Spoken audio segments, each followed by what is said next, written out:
Agnes was absolutely determined to produce this book, an edition of 500 in Canada.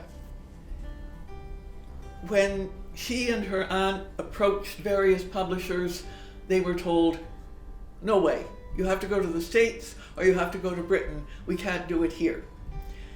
And Agnes decided that technically she would learn how. And she was approached by an old gentleman from Chewits who gave her a lithographic stone and showed her how to use it.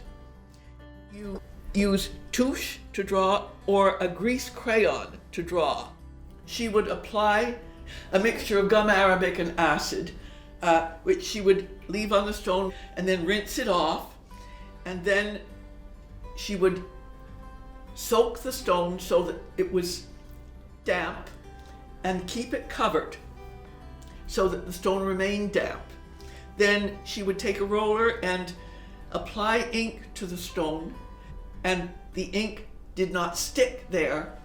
The ink stuck only where the drawing had been, and then she would apply a piece of paper to it, and then she would take a squeegee, very similar to this, only hers would have been leather and wood, and then she would scrape it across the paper over the edge of the stone,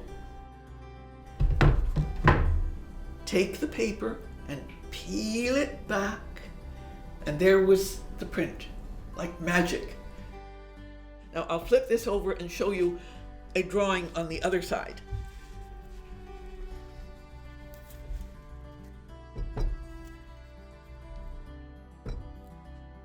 This is obviously not one of Agnes's. But this would have been done with touche and grease crayon. She did a different plate for each illustration. So there would be a series of stones that were used for the first edition, and then they were used again for the second and third editions. With the assistance of her daughters, they hand-colored all of them. There was an edition published in the 1890s, and some of those were hand-colored, but most of them were left black and white.